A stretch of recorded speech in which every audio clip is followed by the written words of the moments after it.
and thwarting imminent missile attacks, with the recent airstrike taking out terrorists in Shejaiya who were about to fire at Israeli communities. More than 2,000 of Hamas's rockets have misfired, the large majority landing inside Gaza and causing untold damage and casualties there. The IDF has notified families of the deaths of 444 soldiers. IDF fatalities have risen by 10 since yesterday's update, with the confirmed deaths of Colonel Itzhak Ben Bassat, Sergeant Eran Aloni, Sergeant First Class Rom Hecht, Major Ben Shelley, Captain Liel Hayo, Staff Sergeant Oria Yaakov, Sergeant Achia Daskal, Major Moshe Avram Baon, Major Roy Meldasi, Lieutenant Colonel Tomer Greenberg. They were our finest sons, and the whole nation's hearts broke this morning to hear that awful news that they bravely fell in battle. Our thoughts are with their families, and may their memory be a blessing. An update on the hostages. The number of hostages in Hamas captivity since 10/7 has gone down to 135 after IDF special forces secured the bodies of 2 hostages. Eden Zakaria, 27, was abducted from the Nova Music Festival and subsequently murdered in captivity. IDF Command Sergeant Major Ziv Dado, 36, was taken hostage while on active duty on 10/7 and was also murdered. Special forces found their bodies underground in a densely populated area in Gaza, and their bodies have now been returned to Israel for burial. Of the remaining 135 hostages, 116 are males and 19 females. The remaining hostages include 2 children, the Bibas infants, abducted together with their mother, Shiri. Hamas is still holding for a ransom the bodies of 19 hostages murdered in captivity since 10/7. Freeing our vulnerable hostages from the Hamas terror dungeons is a global fight, and we are furious that the world and the Red Cross have not done enough to pressure Hamas to release them. We will not rest until we have completed our mission to bring them all back home. There will be no one left behind. Time is running out, and none of us are free till all of them are free.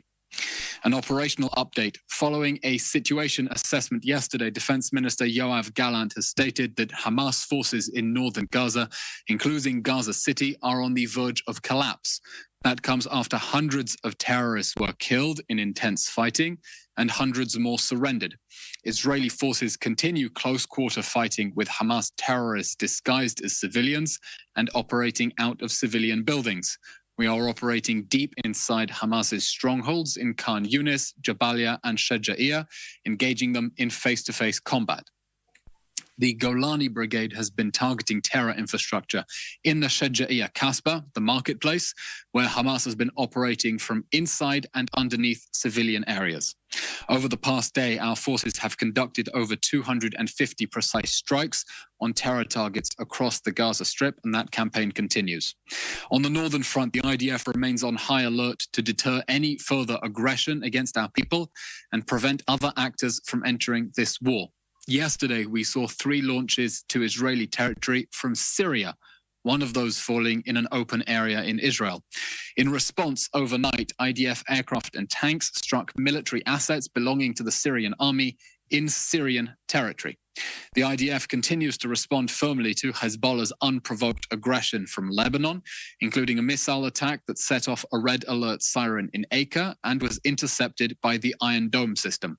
The IDF has struck Hezbollah infrastructure in Lebanon in response to those cross-border attacks, including with anti-tank missiles and mortar shells. An important diplomatic update. The State of Israel deplores the vote at the United Nations General Assembly yesterday to keep the Hamas terror regime on life support after 10/7. Hamas continues to threaten us with more October 7 massacres, and any end to the fighting that leaves Hamas still standing will leave it free and emboldened to massacre our people again.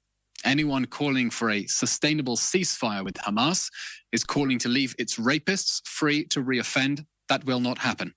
In its vote, the General Assembly seeks to condemn us here to a cycle of violence that we are determined to end with the end of Hamas.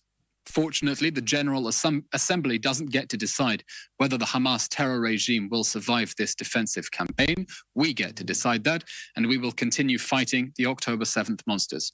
This week, we set the diplomat babysitter test as our standard for ending this war.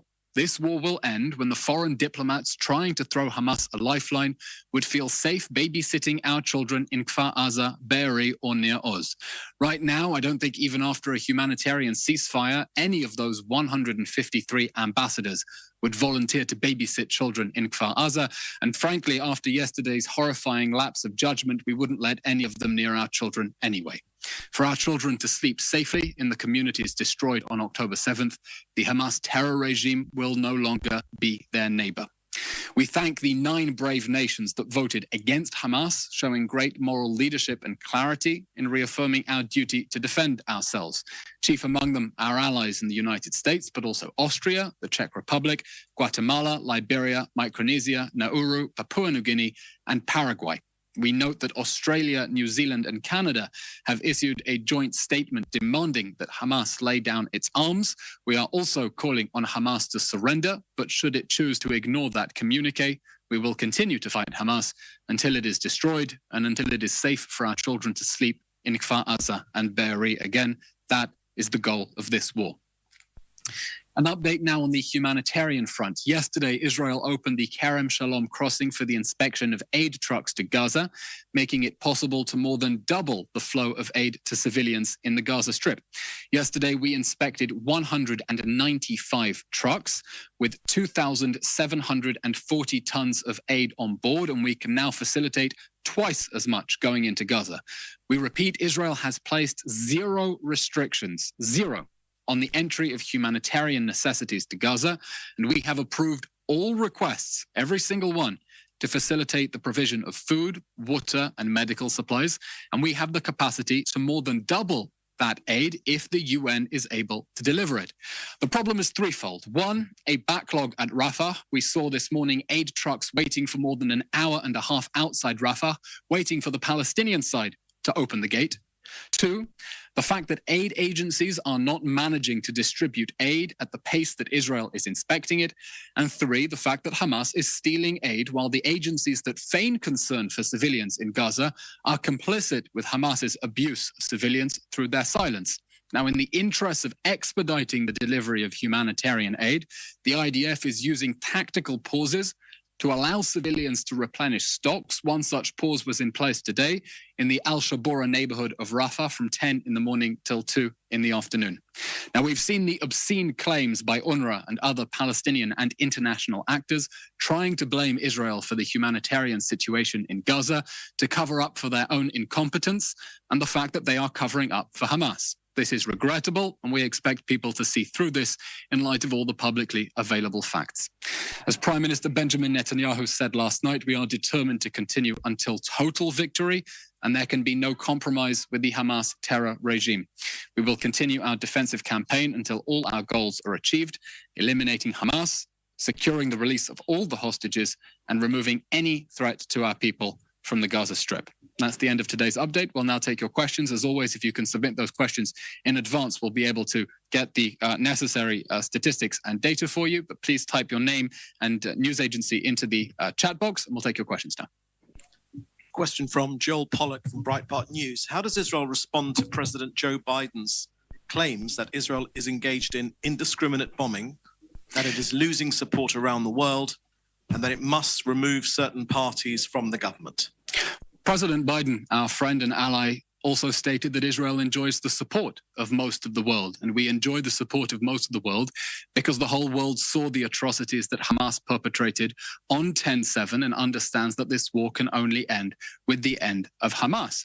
Now, we know that perhaps some nations are beginning to lose their nerve as difficult images come out of Gaza, as Hamas deliberately tries to endanger and sacrifice their civilians, sick and twisted as it is, in order to generate sympathy, in the hope that will generate pressure, in the hope that that will stop Israel from defending ourselves. But we will continue targeting Hamas with unprecedented precision. If you look at the statistics, we have struck, I believe, 22,000 targets inside the Gaza Strip. And even if you buy the statistics put forward by the Hamas-run health ministry, which we dispute, you're looking at less than 0.8 casualties per strike. That is unprecedented precision.